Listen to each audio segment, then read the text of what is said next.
Students, आज हम समझेंगे कि like and unlike parallel forces क्या होती हैं और फिर हम इन्हें किस तरह से ऐड कर सकते हैं, कैसे इन्हें सब्ट्रैक्ट कर सकते हैं। सबसे पहले तो इनका कंसेप्ट समझते हैं। यानी हम ये बात करते हैं कि हमारे पास अगर एक कार है, चलें एक कार को मैं यहाँ से बनाता हूँ जी। ये इसका फ्रंट हमें नज़र आ रहा है इस कार का, और अब अगर हम इस पर एक फोर्स इस तरह से लगा रहे हो कि दो पर्सन इसको आगे से अगर धकेल रहे हैं, ठीक है, आगे से इसे अगर धकेल रहे हैं, एक पर्सन यहाँ से फोर्स लगाता है इस पे, ठीक है, यहाँ से एक फोर्स लगा रहा है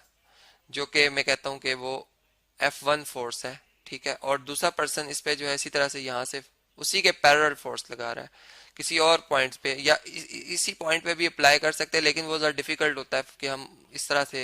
एक ही पॉइंट पे फोर्स लगा रहे हो, तो ये ज़रा डिफिकल्ट होता है। जैसे यहाँ पर हमने देखा कि दोनों फोर्सेस हम एक ही डायरेक्शन में एक दूसरे के पैरेलल ड्रॉ कर रहे हैं, कि ये दोनों फोर्सेस की डायरेक्शन इस सेम ऑब्जेक्ट के साथ फर्ज करें एक जैसा एंगल बना रही है, तो हम ये कहेंगे लाइक पैरेलल फोर्सेस हैं। और अगर इस तरह से हो कि एक कार है जिसके एक बंदा इसको आगे से धकेल रहा है और एक उसको पीछे से धकेल रहा हो, ठीक है, यानी मैं चले एक और कार यहाँ पे बनाता हूँ इस डायरेक्शन में। अगर हम एक कार को इस डायरेक्शन में देख रहे हैं कि कार हमें ऐसे नजर आ रही है कि ये इस डायरेक्शन में है, ठीक है, ऐसे है, यहाँ पर ये इसके व्हील्स हैं जी, ये अब इस तरह से है कि बल्कि इसको इसके व्हील्स को प्रॉपर बनाते हैं, यहाँ पर थोड़ा सा ड्रॉ करना मुश्किल हो रहा है। ये आप देख सकते हैं। अब इस तरह से कि अगर एक पर्सन यहाँ से एक फोर्स लगाता है इस पे F1 फोर्स, ठीक है, जिसकी डायरेक्शन आप देख सकते हैं और मैग्नीट्यूड देख सकते हैं कि वो कितनी है और डायरेक्शन इसकी लेफ्ट साइड पर है, ठीक है, और इधर से एक पर्सन इस पे बिल्कुल इस यानी अगर ये फोर्स जो है F1 वाली फोर्स जो है अगर इस ऑब्जेक्ट के साथ इस गाड़ी के साथ फर्ज करें 90 का एंगल बना रही है, तो ये फोर्स भी इस गाड़ी के साथ जो है F2 90 का ही एंगल बना रही हो, ठीक है, 90 डिग्री का। और फिर यानी इस तरह से भी हो सकता है कि ऐसे भी ये 90 डिग्री का एंगल बना सकती है। ये बात यहाँ पे इंपॉर्टेंट रहे कि ये एक दूसरे को इफेक्ट को कैंसिल ना करती हूँ। अब ये जो मैं अब यहाँ पे F3 फोर्स लगा रहा हूँ, अगर आप इसे देखें ये F2 फोर्स है, तो इसमें F1 और F2 तो ये हमारे पास अनलाइक पैरेलल फोर्सेज है, लेकिन जो F3 और F1 है ये पैरेलल फोर्सेज नहीं है। अगर आप देखें तो ये एक दूसरे को कैंसिल कर रही है, यानी पैरेलल जैसा लाइंस आपस में कभी मीट नहीं करती, इंटरसेक्ट नहीं करती। तो अब ये जो पैरेलल फोर्सेस होती हैं उसमें ये होता है कि अगर उनका लाइन ऑफ एक्शन सेम हो जाए तो फिर तो वो एक दूसरे के इफेक्ट को कैंसिल करती हैं, यानी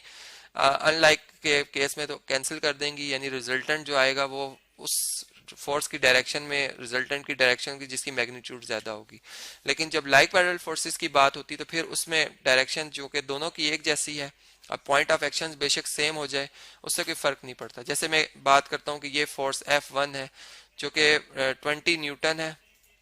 और ये टू वर्ड्स जो है वो राइट साइड पर है, जबकि जो एक और हमारे पास F2 फोर्स है ये है 40 न्यूटन की, जो कि हम एक कार पे फर्ज करें अप्लाई कर रहे हैं, और ये भी टू वर्ड्स राइट साइड ही है, ठीक है। या मैं डिस्प्लेसमेंट ले लेता हूँ। अगर आप देखें तो डिस्प्लेसमेंट जो हमारे पास वो भी एक क्या है जी, वो भी एक वेक्टर क्वांटिटी है। तो मैं कहता हूँ कि अगर मैं ए पोजीशन से मैंने बी पोजीशन की डायरेक्शन में 5 मीटर का फासला तय किया, यानी डिस्प्लेसमेंट कवर किया,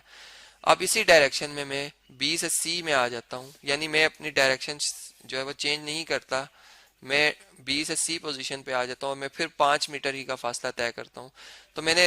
ए से लेकर सी तक जो डिस्प्लेसमेंट कवर किया होगा, चूंकि ये तीनों पॉइंट्स को लीनियर है, एक ही लाइन पर लाई करते हैं, तो वो आप यहाँ से देख सकते हैं कि हेड टू टेल रूल भी यहाँ पे अप्लाई हो रहा है कि ये फर्स्ट वेक्टर की अगर आप देखें तो ये डायरेक्शन है, और फिर बी से सी अगर हम आए थे तो ये, और फिर रिजल्टेंट जो है वो ए से सी बन रहा है। तो फिर ये बात हमें पता चलती है कि वाकई जो हमारे पास like parallel forces unlike parallel forces हैं वो यानी हॉरिजॉन्टल भी हो सकती है, वर्टिकल भी हो सकती है। मैं यानी यूं भी कह सकता हूँ कि ऊपर से मैंने एक ऑब्जेक्ट को नीचे फेंका, ठीक है, वो यहाँ तक आया, उसने एक डिस्प्लेसमेंट कवर किया, ठीक है, वो एक डिस्प्लेसमेंट कवर करता हुआ आया यहाँ तक, और फिर उससे आगे फिर हम उसको फर्ज करें कि फिर उसमें स्पीड से उसको फेंकते हैं, यानी कुछ ऐसा हम केस बना लेते हैं कि हम खुद इसमें इसको इसकी एक्सप्रेशन को बढ़ा रहे हैं, तो फिर आप देखेंगे तो फिर ये हमारे पास रिजल्टेंट जो होगा ये क्या आएगा, उसकी डायरेक्शन फाइनल वेक्टर की डायरेक्शन की तरफ ही होगी। यानी ये है लाइक पैरेलल फोर्सेस का सम, और जो अनलाइक पैरेलल फोर्सेस हैं उसमें ऐसा नहीं होता। यानी लाइक में तो ऐसा होगा कि जो सम हमारे पास बना है वो इनका अरिथमेटिक सम ही बन गया, यानी मैं कह सकता हूँ ये 60 न्यूटन इनका रिजल्टेंट फोर्स होगी जो कि टू वर्ड्स जो है वो राइट साइड पर है। जैसे इधर हमें वेक्टर्स में ये जो डिस्प्लेसमेंट नजर आ रहा है, अब इसमें एक सिंपल सी बात है कि मैं कह सकता हूँ ए टू सी जो डिस्प्लेसमेंट होगा हमारा वो 10 मीटर्स होगा और उसकी डायरेक्शन हम सी तक शो कर रहे हैं। अब अनलाइक पैरेलल फोर्सेस में क्या होता है कि अगर एक ऑब्जेक्ट के ऊपर तीन फोर्सेस लग रही हैं, फर्ज करें कि मैं एक कार बनाता हूँ यहाँ पर और इस पे थ्री फोर्सेस जो है वो अप्लाई हो रही हैं, इस तरह से, इस तरह से, इस तरह से, ये इसके टायर्स हैं जी, ये बॉडी स्ट्रक्चर है इसका, ये फर्ज कर लें ड्राइवर सीट है, ये हमें नजर आ रही है जो, ठीक है। ये अब इस तरह से कि अगर फ्रंट से इस पे फोर्स लग रही है इस तरह से, फ्रंट से, अब मैं इसको इस तरह से शो करूं, चलें इस तरह से हम शो कर देते हैं कि ये फ्रंट से फोर्स इस तरह से आ रही है, एक फोर्स, ये दूसरी फोर्स है, दोनों पैरेलल फोर्सेस हैं, एक जैसी हैं, फर्ज करें ये भी 5 न्यूटन है, ये भी 5 न्यूटन है, ठीक है। ये हमारे पास है जी F4 फोर्स और ये है F5 फोर्स, जबकि पीछे से भी एक फोर्स जो है इन पे अप्लाई हो रही है जो कि इस तरह से है। ये आपस में पैरेलल लाइक और अनलाइक पैरेलल फोर्सेस के हवाले से हम देख रहे हैं। ये फर्ज करें ये जो है इनसे कुछ मैग्नीट्यूड में ज्यादा है, यानी इसकी मैग्नीट्यूड मैंने यहाँ पर कुछ ज्यादा शो की है, और हम फर्ज कर लेते हैं कि ये वेक्टर जो है इसकी मैग्नीट्यूड जो बन रही है वो चले 8 न्यूटन, या चले 7 न्यूटन कर लेते हैं, ये 7 न्यूटन है, ठीक है। तो अब क्या होगा, जो रिजल्टेंट होगी डायरेक्शन, वो जो नेट फोर्स इस बॉडी पे अप्लाई होगी, चूंकि इन दोनों का रिजल्टेंट बना रहा है 10 न्यूटन का, ठीक है, जो कि टूवर्ड्स अपवर्ड यानी नॉर्थ, नॉर्थ की डायरेक्शन में। अगर हम इस तरह से डायरेक्शंस भी शो कर दें तो आप जानते हैं ये नॉर्थ होता है, ये ऊपर की तरफ, नीचे साउथ होता है, राइट पे ईस्ट होता है और लेफ्ट पे जो है वो वेस्ट होता है। तो यहाँ पे नॉर्थ की डायरेक्शन में 10 न्यूटन की फोर्स लग रही है, ठीक है, जबकि जो नॉर्थ से साउथ की तरफ फोर्स लग रही है वो 7 न्यूटन की है, तो -7 न्यूटन हम कर लेंगे। तो जो हमारे पास रिजल्टेंट आएगा 3 न्यूटन, जो फोर्स आएगी ये रिजल्टेंट फोर्स है जिसे मैं आर कह रहा हूँ, इसकी डायरेक्शन जो बनेगी वो टूवर्ड्स साउथ बनेगी, यानी अब गाड़ी जो है हमारी तरफ, यानी स्क्रीन की तरफ जो हम देख रहे हैं हमारी तरफ मूव करती हुई आएगी। और इस तरीके से हम इसको फिजिकली समझ सकते हैं कि बाकी जो लाइक और अनलाइक पैरेलल फोर्सेस है उनको हम आम लाइफ में कैसे समझ सकते हैं। इसी तरह अब हम इस कंसेप्ट को थोड़ा सा इस तरह से चेंज करते हैं कि हम एक रॉड लेते हैं, ठीक है, और इसको मैं इस तरह से अलाउ करता हूँ, ये एक चले यूनिफॉर्म, अगर इसका यानी हम ये कहते हैं मैथ अगर यूनिफॉर्म हो या ना हो, चलें फर्ज करें कोई भी एक रॉड है और ये इसका फर्ज करें ये पॉइंट है जी, ठीक है, जो कि अगर मैं इसको इस तरह से यहाँ से एक फोर्स लगाता हूँ नीचे की तरफ और यहाँ से मैं फोर्स इस पॉइंट पे लगाता हूँ ऊपर की तरफ, ठीक है, इक्वल अमाउंट में, चलें फर्ज करें मैं फोर्स लगा रहा हूँ 5 न्यूटन की फोर्स मैं ऊपर लगा रहा हूँ और 5 ही न्यूटन की फोर्स में डाउनवर्ड लगा रहा हूँ। तो इसमें क्या हो जाएगा, ये रॉड अगर यहाँ से इसको इस पॉइंट पर इस तरह से एक फिक्स कर दिया जाए, ठीक है, यानी ये यहाँ से आगे मूव ना करे ना पीछे मूव करे, तो ये जो रॉड है इस तरह से एक सर्कुलर पाथ में,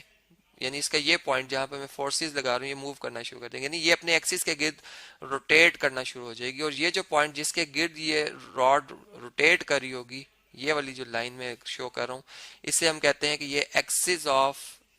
ऑफ रोटेशन है। जैसे कि अगर हम अर्थ की बात करते हैं तो अर्थ जो है, जैसे हमें दिन और रात जो है इसका हमें पता चलता है कि अभी दिन है रात है, वो क्यों होता है कि जमीन जो है वो अपने एक्सिस के गिर्द रोटेट कर रही है। अब उसका एक्सिस जो है वो हम न्यूमेरिकली जो इसका सेंटर ऑफ ग्रेविटी है, ठीक है, जहाँ पे इसका होल जो हम कह सकते हैं कि मैस एक्ट कर रहा है, जिस जहाँ पे होल वेट एक्ट कर रहा है, उस पॉइंट से अगर हम एक लाइन ड्रॉ करते हैं तो हम देखते हैं कि वाकई वो जमीन उसी पॉइंट के गिर्द जो है वो रोटेट कर रही है। तो इस तरह से हमें एक्सिस ऑफ रोटेशन का भी कंसेप्ट पता चलता है, और एक आर्म रॉड को हमने देखा कि उसका भी एक्सिस ऑफ रोटेशन, या दरवाजे में अगर हम देखें, दरवाजे को अगर हम एक जगह यहाँ से फिक्स कर देते हैं, ठीक है, और इसको इस तरह से अलाउ करें कि ये गोल घूम सके, जैसे आप अक्सर बैंक्स में जाते हैं तो उसमें एक इस तरह से दो पलड़े से बने होते हैं जी, इस तरह से अगर आप देखें, या दो